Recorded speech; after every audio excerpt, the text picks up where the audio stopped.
Welcome guys, myself is Himanshu Khanpara. We are studying our BSc SEM 3 unit number 5. So we are studying in unit number 5 modulation and demodulation, which is the one type of communication method. In this method we are using modulation and demodulation and complete our communication system. So now we are studying over this method. In between we having a bandwidth, upper band and lower band. We are discussing about the upper band and lower band in this unit. So now today we are learning our calculation, how the calculation are occur in bandwidth. So now we are start our calculation, how they occur. First of all we are seeing our first numerical, which is the 2600 kilohertz carrier is modulated by a audio signal with frequency span of 40 to 1400 hertz. What are the frequency of lower and upper side band? તો આપણે આમાં આગળ આપણે યુનિટમાં જોયું હતું કે side બેન્ડની જે આપણે ફ્રીક્વન્સી છે એ કઈ રીતે કેલ્ક્યુલેટ કરવાની છે. તો એના માટે એક આપણને ઇક્વેશન આવ્યું હતું. એના માટે આપણને હતું જે અપર બેન્ડ અને લોઅર બેન્ડ છે એ બંનેને જેને કોરસ્પોન્ડિંગ જે આપણને ઓડિયો સિગ્નલ મળે છે તેની જે ફ્રીક્વન્સી છે એમાં આપણે કેરિયરમાંથી આપણે એકમાં પ્લસ કરશું અને બીજામાં માઇનસ, એફસી પ્લસ અને એફસી માઇનસ આપણે આગળ યુનિટમાં જોયું હતું. તો આમાં આપણને 2600 કિલોહર્ટ્ઝનું કેરિયર વેવ આપેલું છે અને 40 to 1400નું આપણને ઓડિયો સિગ્નલ આપેલું છે. તો આ બંને સિગ્નલને આપણે સુપર ઇમ્પોઝ કરી તો પછી આપણને એની જે સાઇડ બેન્ડ મળે છે એ કેટલી મળે છે. તો એના માટે આપણે આગળ જે યુનિટમાં ઇક્વેશનનો ઉપયોગ આવ્યો હતો એફસી પ્લસ અને FS minus, FC plus FS and FC minus FS, આ બે આપણે આગળ ઇક્વેશનનો આપણે ઉપયોગ આવ્યો હતો. તો આનો આપણે હવે આમાં કેલ્ક્યુલેશનમાં ઉપયોગ કરવાનો છે કે આ કઈ રીતે એનું કેલ્ક્યુલેશન થશે. તો આમાં આપણે જોઈએ તો એમાં આપણને બુકમાં આપેલું છે કે સાઇડ બેન્ડ ફ્રીક્વન્સી રેન્જીસ, આપણને કેટલી સાઇડ બેન્ડ ફ્રીક્વન્સી મળે છે. તો આમાં ખાસ યાદ રાખવાનું એ છે કે આપણને જે આપણે રકમમાં છે એમાં હર્ટ્ઝમાં આપેલી છે ઓડિયો સિગ્નલની ફ્રીક્વન્સી. તો આપણે એમાં બંને એક જ યુનિટમાં આપણે લેવા પડે, કાં તો આપણે કિલો હર્ટ્ઝમાં કેલ્ક્યુલેશન કરી શકાય ને કાં પછી આપણે એને હર્ટ્ઝમાં કેલ્ક્યુલેશન કરી શકીએ. તો આપણે સરળતા માટે આપણે કિલો હર્ટ્ઝમાં ફ્રીક્વન્સીમાં ચેન્જ ફેરવી છે. તેના માટે આપણે ઓડિયો સિગ્નલની જે ફ્રીક્વન્સી જે હર્ટ્ઝમાં આપેલી છે તેને આપણે કિલો હર્ટ્ઝમાં ફેરવવી પડે. તો આના માટે આપણે જે કેરિયર વેવની જે ફ્રીક્વન્સી છે કે જે આપણને 2600 કિલોહર્ટ્ઝ આપેલી છે, તો એના આધારે આપણે જે આપણો ઓડિયો સિગ્નલ છે એની ફ્રીક્વન્સીને આપણે કિલોહર્ટ્ઝમાં કન્વર્ટ કરીએ છીએ. તો આપણે જે બેઝિક લોઅર બેન્ડ છે ઓડિયો સિગ્નલનો એ આપણને મળશે 0.04 કિલોહર્ટ્ઝ અને જેનો અપર બેન્ડ છે એ 14 કિલોહર્ટ્ઝનો મળશે. તો હવે આપણને આ બંને બેન્ડ મળી ગયા કે જે ઓડિયો સિગ્નલના છે. તો હવે આપણે આમાં શું કરવાનું છે? તો આ બંને સૌપ્રથમ પહેલાં આપણે જે ફ્રીક્વન્સી છે એને બંનેમાં સેમ કન્વર્ટ કરવાની, કાં તો કિલોહર્ટ્ઝમાં કરી શકાય અને કાં પછી હર્ટ્ઝમાં રાખી શકાય. કોઈ પણ બંનેના યુનિટ સેમ હોવા જોઈએ, યુનિટ અલગ ના હોવા જોઈએ, ખાસ આનું ધ્યાન રાખવાનું છે. તો હવે આપણે અપર સાઇડ બેન્ડની જો વાત કરીએ તો આપણે અપર સાઇડ બેન્ડ કઈ રીતે મેળવી શકીએ, એટલે કે જે આપણને વેવ મળ્યું તેનો ઉપરનો ભાગ એ અપર સાઇડ બેન્ડ કહેવાય અને નીચેનો ભાગ છે એ લોઅર સાઇડ બેન્ડ. તો હવે અપરની સાઇડ આપણે કેટલી મળી શકે, તેની રેન્જ કેટલી હોઈ શકે? તો આપણે જ્યારે સુપર ઇમ્પોઝ થાય પહેલું કેરિયર વેવ અને એની ઉપર પછી બીજું ઓડિયો સિગ્નલ વેવ, તો આ બંને જ્યારે સુપર ઇમ્પોઝ થાય તો એમાં જે ફ્રીક્વન્સી છે એ સિમ્પલી એડિશન થશે, એફસી પ્લસ એફએસ અને FC minus FS. FC plus કરીએ તો આપણે અપર બેન્ડ મળશે અને માઇનસ કરશું તો એનો લોઅર બેન્ડ મળશે. તો આની રેન્જ આપણે શોધવી હોય તો આપણે એફસી પ્લસ એફએસ કરીએ તો આપણે જે કેરિયર વેવ છે ને જે ઓડિયો સિગ્નલ છે એ બંનેને આપણે એડિશન કરીએ તો આપણે ફર્સ્ટ આપણે એફસી પ્લસ એફએસ કરીએ તો આપણે એમ મળશે એમાં 2600 પ્લસ 0.04 એટલે આપણને જે એફસી પ્લસનું જે અપર બેન્ડ છે એ આપણને 2600.04 કિલોહર્ટ્ઝ મળશે, રાઈટ. ને પછી બીજું આપણે એફસી બીજા માટે છે જે આપણને 14 કિલોહર્ટ્ઝ છે, કે જેની રેન્જ આપેલી છે તો આપણને બંને અલગ અલગ મળશે, બાકી એક જ મળશે. તો આપણને જો એની રેન્જ આપેલી હોય ઓડિયો સિગ્નલની તો આપણને આ બે મળશે, પણ જો આપણને ઓડિયો સિગ્નલની કોઈ ફિક્સ ફ્રીક્વન્સી આપેલી છે તો આપણને આ બે અલગ અલગ ગણતરી કરવી પડશે નહીં. એટલે આ ખાસ ધ્યાન રાખવાનું. તો આમાં પણ આપણે જે આમાં એફસી બીજું લઈએ આપણે તો એમાં આપણને આવશે 14 કિલોહર્ટ્ઝ. તો આપણે એમાં 2400 + 14 કરીએ એટલે આપણને 2614 કિલોહર્ટ્ઝ મળશે, રાઈટ. હવે એવી જ રીતે આપણે લોઅર બેન્ડ સાઇડ બેન્ડ મેળવવાનું છે. એમાં આપણે શું કરવાનું છે, એફસી માઇનસ એફએસ જે આપણે આગળ યુનિટમાં આવ્યા હતા બંને ઇક્વેશન. તો હવે એમાં આપણે જે 2600 જે આપેલા છે એફસી એટલે કે કેરિયર વેવ સિગ્નલ, એમાં આપણે સબસ્ટ્રેક્ટ કરવાનું છે, એટલે કે એમાંથી બાદ કરવાના છે. તો હવે આપણને જે આ એફસી મળ્યું છે હવે એફએસ, તો એ આપણને મળશે 0.04 કિલોહર્ટ્ઝ. તે 2600માંથી સબસ્ટ્રેક્ટ કરો તો આપણને આ આપણે વેલ્યુ મળશે, રાઈટ. હવે એ જ રીતે આપણે 14 કિલોહર્ટ્ઝ માટે પણ સબસ્ટ્રેક્ટ કરવાનું છે. તો એ પણ આપણે 2600 કિલોહર્ટ્ઝમાંથી આપણે સબસ્ટ્રેક્ટ કરીએ 14 તો આપણને 2586 મળશે, રાઈટ. ને આ બંનેના જે ફ્રીક્વન્સી છે એ બધામાં કિલોહર્ટ્ઝમાં આવશે. આ ખાસ યાદ રાખવાનું, જેમાં આપણે કન્વર્ટ કર્યું હોય એ જ ફ્રીક્વન્સી અહીંયા આવશે આગળ, અપર બેન્ડ સાઇડ અથવા તો લોઅર સાઇડ બેન્ડમાં બંનેમાં આપણને સેમ ફ્રીક્વન્સીની રેન્જ આવશે. કિલોહર્ટ્ઝમાં આપણે કન્વર્ટ કર્યું હોય તો કિલોહર્ટ્ઝ આવશે, મેગાહર્ટ્ઝમાં હોય તો મેગાહર્ટ્ઝ આવે, ને હર્ટ્ઝ હોય તો હર્ટ્ઝ આવે. એટલે આ ખાસ આમાં આપણે ધ્યાન રાખવાનું છે કે બંને ફ્રીક્વન્સી છે એ બંને સેમ હોવી જોઈએ, એમાં અલગ અલગ હોવી જોઈએ નહીં. આ આપણે આમાં ખાસ ધ્યાન રાખવાનું છે. ઓકે, તો હવે આપણે આગળ જોઈએ બીજો ન્યુમેરિકલ. તેમાં આપણને શું રકમ આપેલી છે, તેમાં આપેલી છે a carrier wave of the frequency 15 megahertz and the peak value of 15 watt is amplitude modulated wave by 5 kilohertz.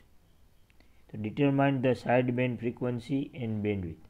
એટલે આમાં આપણને સાઇડ બેન્ડ અને ફ્રીક્વન્સી બંને પૂછ્યું છે, તેમાં મૂંઝાવવાની જરાય જરૂર નથી. પહેલાં આપણે સાઇડ બેન્ડ શોધવું પડે અને પછી એની જે બેન્ડવિડ્થ છે એ આપણને ખબર પડે કેટલી બેન્ડવિડ્થ છે.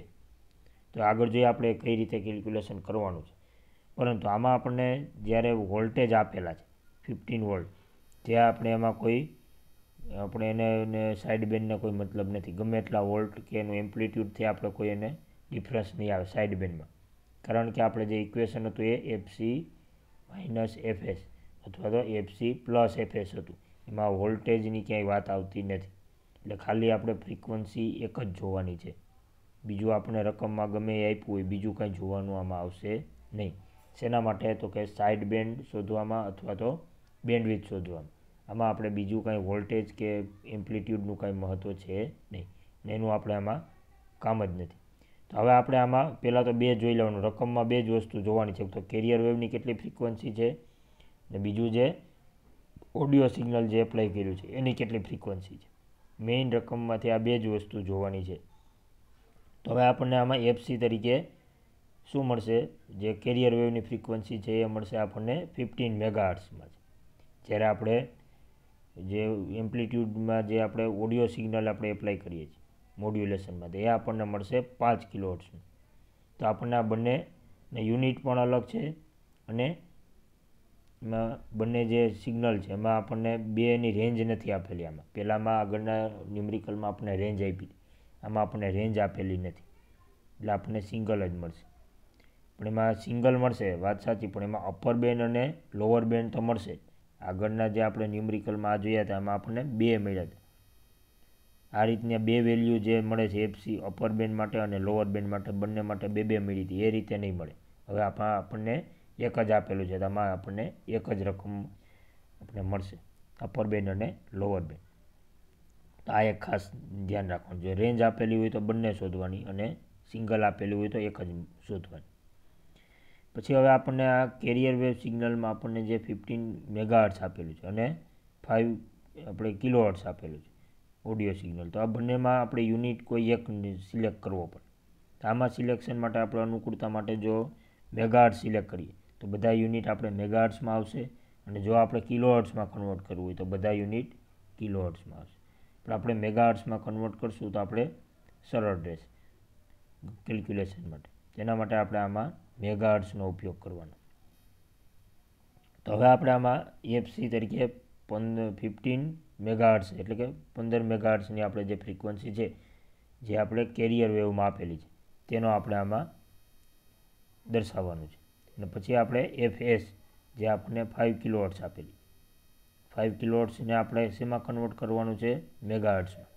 તો આપણે હવે આને મેગાહર્ટ્ઝમાં કન્વર્ટ કરતાં આપણને આવડે કે એને 5 × 10⁻³ આ કેટલા થશે? હર્ટ્ઝ થશે.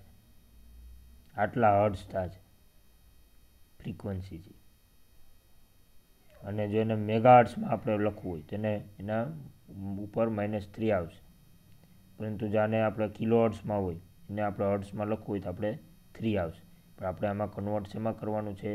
તો કે મેગાહર્ટ્ઝમાં. તો આપણે પહેલેથી જ આપણે એને મેગાહર્ટ્ઝમાં કન્વર્ટ કરશું. તો આને આપણે કિલોહર્ટ્ઝને મેગાહર્ટ્ઝમાં કન્વર્ટ કરીએ તેને -3 આવશે.